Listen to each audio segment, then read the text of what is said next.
Yes, guys. Thank you for listening to the Bridge to Buctober podcast, where we talk all about them Pittsburgh Pirates and that. My name is Josh. Today is June 5th. This is what makes baseball great. You get to wake up and do it again the next day, right? Get shut out, then deliver a shutout. Just not the way you draw it up. Because if you drew it up, Paul Skeens would win the game. Mike Burrows would have been the guy who continues to struggle. And that's the easy button. But that's not the way it went. I mean, Paul Skeens still was dealing, by all means. But Mike Burrows also showing up here. And the offense, can you say winning in the margins? I feel like this is still, I talked yesterday about slug, you got to have it. They didn't have it today, but they did just enough. IKF grounds out to score a run. McCutchen a sac fly to score a run, and Adam Frazier hits into a double play to score a run, which is not an RBI. But each of the three runs scored by the Pirates today came on another Pirate getting out. Those are the types of things that I think you would call winning in the margins in a way. What it is it's productive outs, right? And outs are outs. You hear that a lot. I say it enough, but these are productive outs. If you're going to get out, be productive. That's what we saw in last night's game. And the pitching staff held down their end of it. Mike Burrows goes 5 1/3, only 70 pitches. Hindsight's 2020. Everything worked out. However, he had one base runner on. I don't know the thought process in pulling him out there, and I'll get into it in a second. Why I maybe haven't seen any post game for this one. 5 hits, 6 strikeouts. That's it. No walks, no runs. Great job. Chase Sugar came in with just a runner on second and walked a guy, which doesn't kill you when first base is open. However, you don't want to walk and bring up the tying run to the plate, especially when that is Christian Walker. But it ended up working out. He gets the strikeout and gets out of the inning without any runs coming in. Braxton Ashcraft, 2 more innings, just 1 hit, 3 strikeouts. We've been talking over the years that this guy might work out in the bullpen really well. And it's hard to think he wouldn't. I mean, this guy could be incredible back there. Him and Majinski, you just don't want to pull too many starters out of the mix. But you could see where they would make a really good. I would say I was about to say back end. I don't know if I want to jump there, but they would make good bullpen relievers in this league. So eventually could be back end, but I'm just saying I didn't want to quite go there right now. O'Neal Cruz, 2 more hits, 2 more steals. One of them an absolute rocket double. Another one, an infield hit. So tonight I left work in the office, drove to Columbus, and met a buddy of mine who had tickets to go to the Columbus Clippers game tonight. And I love that ballpark. If you've never been to Columbus, go when Indy's there. They're coming later this month in June. I'll be there, I don't know how many days yet. We're still figuring that out. But I usually try to go to like 3 or 4 games when Indy's in Columbus. But it's a really nice ballpark. It's a good time. It's kind of funny. A little out of my element here. Drove into Columbus where I was meeting Jeff. And I was about an hour and 15 minutes early. And I knew I had to eat. I mean, I could eat at the ballpark, but that's not a great idea for me right now. If you know, you know. So anyway, I roll into town and I think, you know what? I've got time. I'm going to Outback by myself. It's so weird. Never do it. No regrets. It was fantastic. Absolutely love it. But anyway, we had great seats at the field. We had essentially where we were at in these seats right behind home, up a little bit. It actually had like a metal ledge, right? But you sat in your seat and you had like a table as if you were like at PNC Park, standing room only when you have the deal in front of you, right?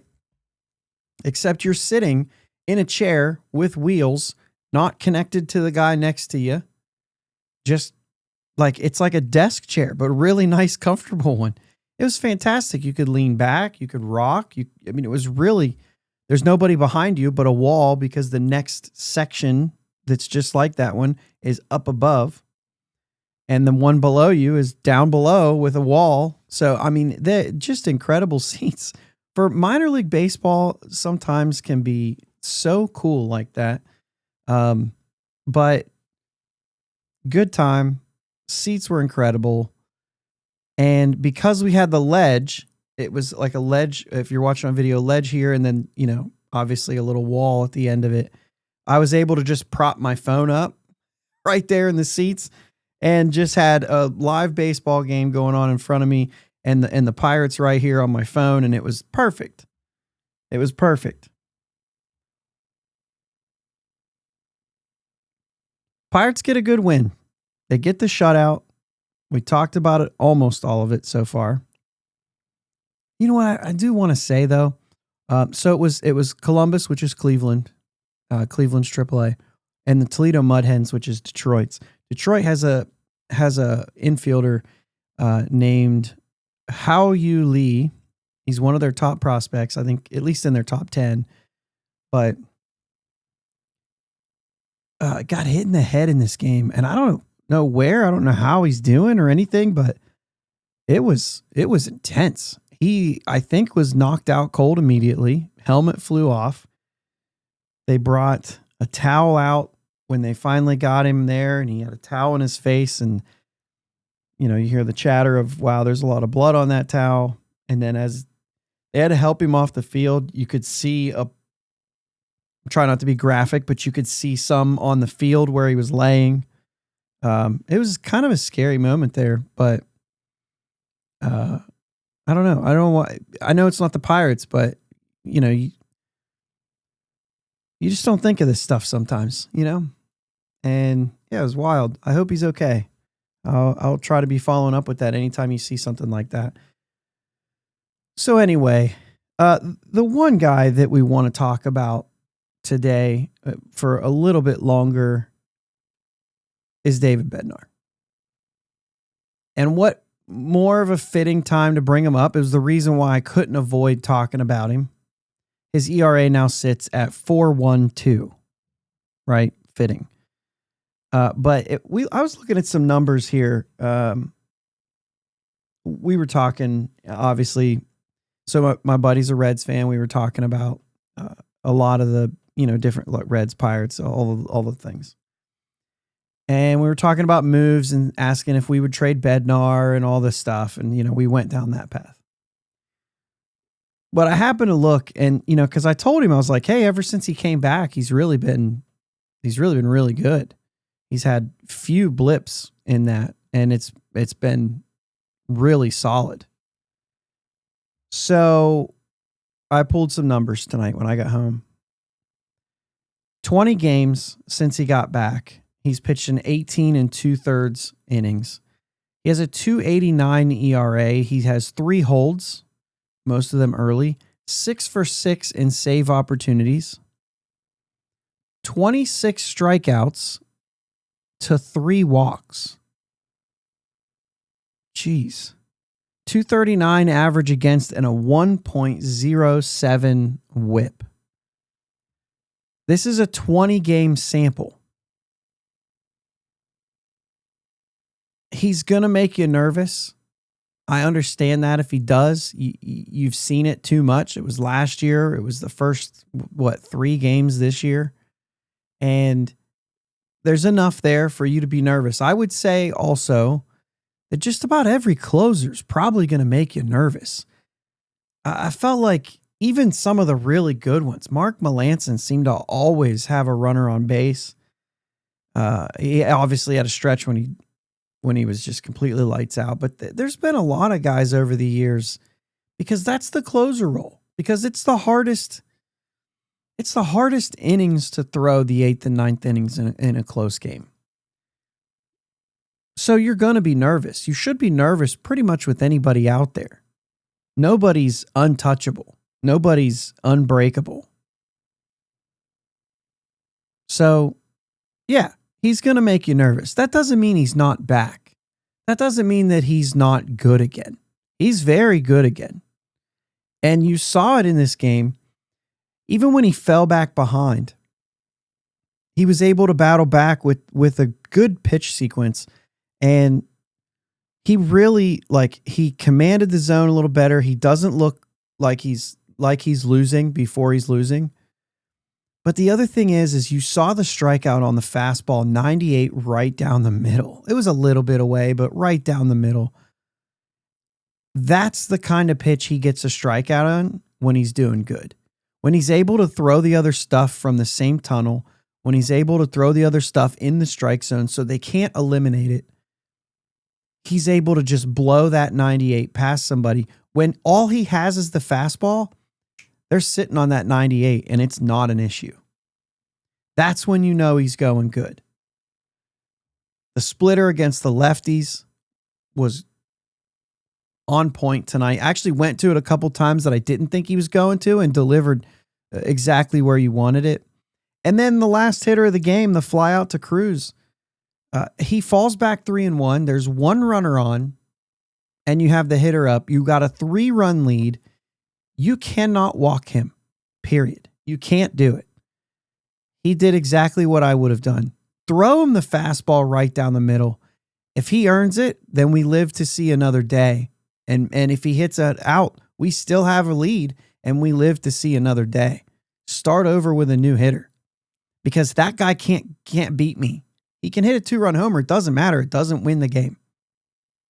It doesn't even tie the game, right? We don't blow a save. So it's kind of, here's my heater. If you hit it, I'll hat tip and go after the next guy. If I get you out, I win. It's that easy. And he won. He got him out. So, man, that was just, that to me seemed vintage Bednar. And it was also just kind of smart. Like you don't want to mess around. I talked about that. We talked about that with the Chase Sugar walk. You just don't want to bring up the tying run to the plate and put a free base runner on.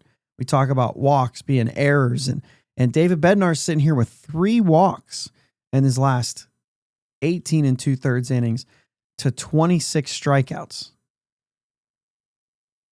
He's back. It doesn't mean he won't make you nervous. No closer is immune from that. So I think it's fine to say he's good, he's back. And if you're one of the ones that's on the trade Bednar train coming this deadline, that's a conversation we're going to have on this show, I'm sure. Jake and I will on a Sunday night, because as we get closer to the deadline,